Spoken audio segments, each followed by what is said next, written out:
can you bring in your pre-swim test ahead of time? Yes, you can. Oh, go ahead. Just one comment on medication cards. Don't let parents get confused because they have to enter on the health form that you're going to be scanning in at the scout office the medications. That is not the medication card. The medication card is a Potawatomi Area Council device to help monitor your boy's medications. It's a separate piece of paper, so you're going to have to, the parents will have to duplicate the medications. There'll be two separate pieces of paper, so to speak. Right. Very important. And it holds up the process a lot if those aren't filled out. Tons. I want to clarify what's the rule for you guys with regard to health form for those when it lands during the week of camp.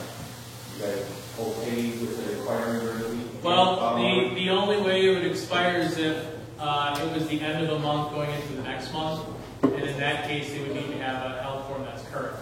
So they could go and get one during the week or just make sure they have it ahead of time. Well, we run into this multiple times where the physical is during the week of camp happens during the week of camp, and they can't get insurance to pay for it in advance. They've got a 12-month rule with insurance. As far as I'm concerned, they have to have a updated health form. So if it did fall in the middle of the month, it would have to be a new one. Is that right? Yeah, I think so. Is the health form good till the end of the month? Yes. Yes. Yes. Dr. Barris, is that right? Yes, I believe it still is the same thing until the end of the month. Any other questions about medications? So if they had their health exam done July 2nd, Of the next year, yeah. It's 12 calendar months, so it's good to the end of the month. End of the month, yeah. Which is still a lot less than 3 years like it used to be. All right, pre-swim test. A lot of troops like to do their swim checks ahead of time. You also can do this to help streamline the effort. These don't have to be sent to anything magical. You can just email them to me. I'll take them in advance. If you wanted to attach them with your health forms, I'd suggest not to do that because it might get lost within the health form. So please send them separately. And you can send it again to me at least 2 weeks prior. This one's a little more lenient. If you gave it to me a week in advance, we'd probably be okay with that. But we do want these so that we can fill out the buddy things ahead of time. So the earlier you can get it to us, the better. So even though these say at least 2 weeks, you can always send them in 3 or 4 weeks in advance. And your email address is? brad.singer@live.com, or you can send it to me at brad.singer@live.com. Both emails work. Some people got that. Okay. Now, to still do their swim test at camp, that's no big deal. Okay, you can still do your swim test at camp. We have the ability. All right, a normal schedule at camp. We have flag at 7:50, breakfast at 8. Program for merit badges in the morning from 9 to 12. Lunch is at 12:30. Just a reminder to everyone, we do our emergency drill on Mondays at noon. So just be aware of that at noon on Mondays we'll blow the siren so that everyone can get back to their campsites. That's what we've done every year.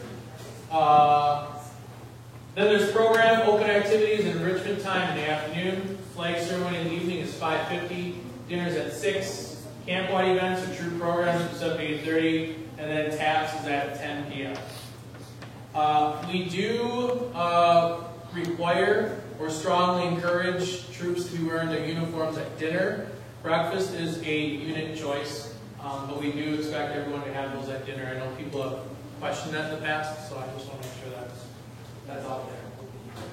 All right, so program opportunities. What are we offering at camp this year? Well, we have the merit badges, and as some people have seen in the manuals previously, the merit badges are just in the morning this year.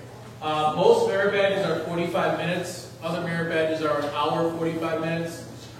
That's normally the schedule. I know they're put in as an hour or 2 hours, but we do need to give time for people to travel, especially if they're like at swimming merit badge and they're going to shooting sports. They need time to get ready. Stop off, get a slushie, a Snickers bar, maybe 2, and then they can go on to their merit badge. We really encourage that, but only once a day.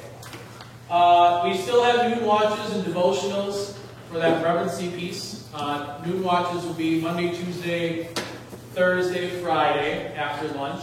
And devotionals are the same days, right after breakfast and right after dinner. We do have our open program in the afternoon.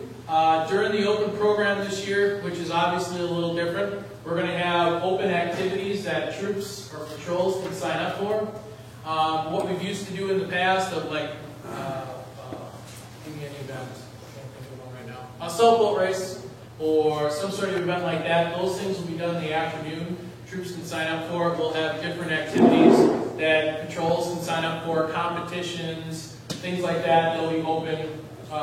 Certain merit badges also have specific requirements that usually take longer, and that's what we have as our enrichment activities. So let's take an example as wilderness survival. So we know with wilderness survival you have to build a shelter. Well, to try to do that, as we've done in the past in 45 minutes, you don't get the best quality. We want to make sure that when scouts are leaving camp, we know that they've done every badge 100% the way it's supposed to be written. So by having this enrichment time, the scouts are going to be able to have specific lengths of time, or maybe the whole afternoon if need, to be able to complete things. So for wilderness survival, their instructors might tell them they have to come down either Wednesday or Thursday to build their shelter, and at that time they will get checked off and then make sure it's done properly. Other things like one of the badges we're doing this year is space exploration. And with space exploration, they have to build a rocket. We're going to do rocket launching, and that will be one of the activities that people can come and attend during the afternoon. So it'll be activities like that we'll be doing in the afternoon. In the evening, then, we're going to be doing more camp-wide activities, camp-wide events. One of the things that worked really well and was promoted really well the last 2 years was the staff versus scouts events, where the scouts could participate either at the 11 to 14, is that right? 11 to 14, and then 14 and above, they got to do competitions. We'll do things like that. We're going to do like the camp-wide relay and Aquafest at night during the week, which allows troops to be able to not be rushed getting too many things going on Saturday when they're leaving. We'll be able to have breakfast, have our great moment before we leave, shed a tear, and then go back and shed a tear, watch my kids try to pack up the site. But you won't have to worry about Camp-wide Relay and Aquafest at the same time. So that will be in the evening. But we also have troop program opportunities for troops, and I want to talk about that in a couple extra slides. Order of the Arrow will be up at camp again, obviously. One of the things I'll also send out to remind units about Order of the Arrow, we have the opportunity for members of our lodge, our council, to earn their brotherhood up at camp. So they need to prepare, do the testing ahead of time, come up to camp, they can do the testing at camp, and we even do the brotherhood ceremonies at camp. This is a huge time for us to be able to get those brotherhood conversions. So we will be having that program. They'll be doing their ice cream social Tuesday nights. Might be doing a OA service project for the week too. There'll be some ways that OA will be visible in camp. There will be trainings this year, youth protection trainings, merit badge counselor trainings, and my lovely wife, Emily Singer, will be putting on Red Cross first aid and CPR for adults that are interested in that as well. Don't know what night, or what afternoon, but we'll be doing those in the afternoon. Outpost program, we still have our outpost activities, the hiking outpost, the biking outpost, and the canoeing outpost. And the other thing with moving our program of merit badges in the morning, there's not many excuses left for people to say, well, I can't do it because I'm going to miss a merit badge. So we are really going to promote outposts to be a big activity, and hopefully get a lot of people to want to participate in those. Monday night, I believe Monday to Tuesday morning is the canoeing outpost. Tuesday will be the biking outpost. That's Tuesday afternoon. And then Thursday to Friday is the hiking outpost. We haven't changed the schedule, and I don't think we will, so that will probably still be the same. And then Project First Class. Project First Class has changed quite a bit this year, too. I think I have a slide on that later. Not quite a bit. Right. Does that mean the maximum number of air badges that are scouted is 3? Yep. We are bringing hunter safety back to camp.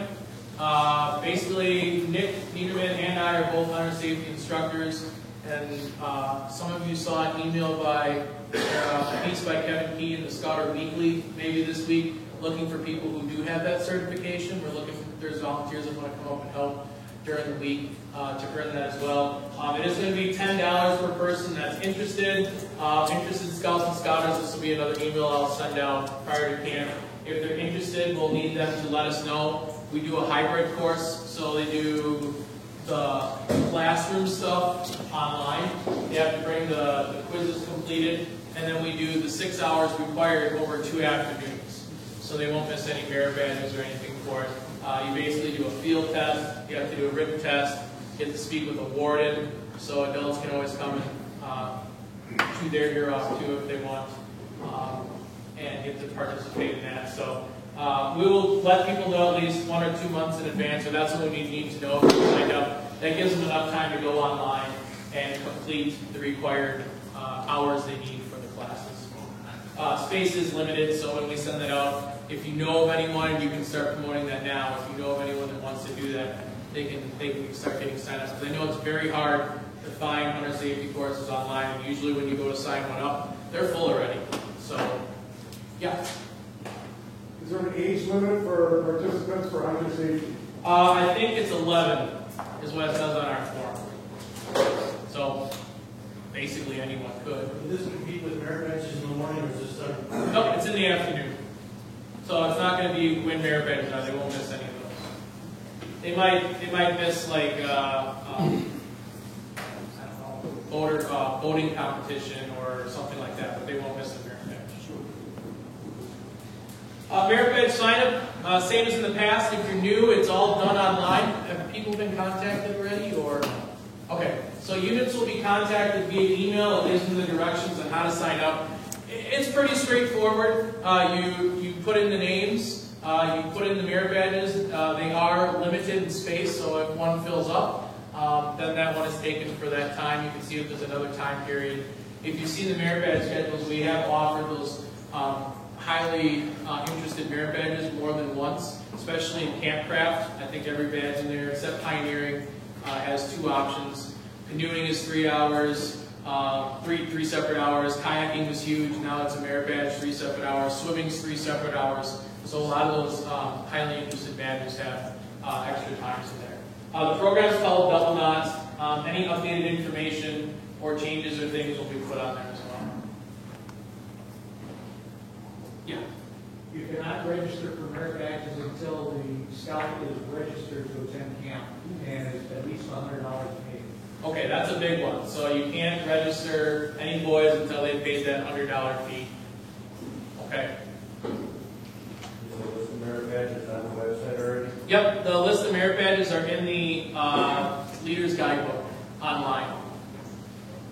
I talked about troop opportunities. We have 3 major opportunities that we want to offer to troops that they can sign up for and participate. One of them we've always had over the last 8 years I can think of, and that's the troop swim opportunity. So if you have a leader that is safe, swim, defense, trained, you have 2 adults that can go and watch the kids, and you have kids that want to go down to Aqualand, you can rent out Aqualand for the night, Monday, Tuesday, Wednesday, Thursday, and you can rent it out for either 45 minutes or the whole hour and a half.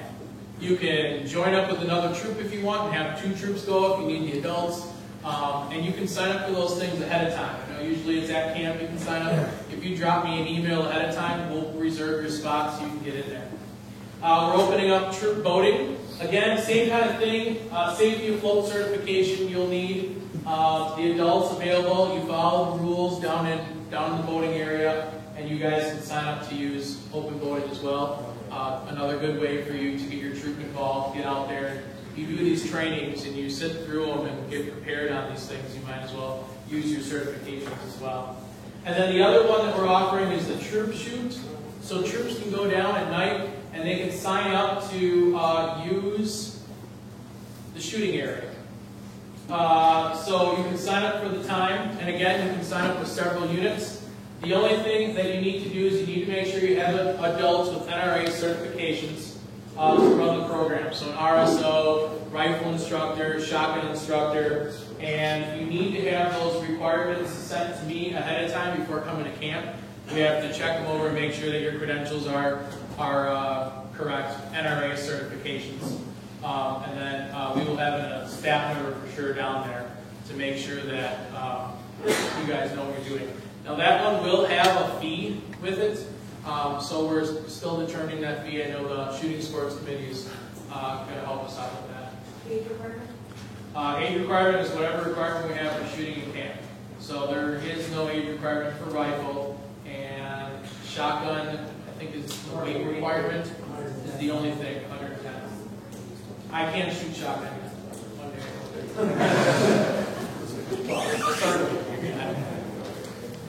So those are opportunities that you can sign up for. Again, you can sign up for those in advance. They're great ways to get the troop out and participate with each other in one big activity. Wednesdays, I know when the staff usually have their night off, this is the big one for troops to sign up. So again, I encourage you to sign up in advance. Let us know, and we'll get you reserved for the day you want and the times.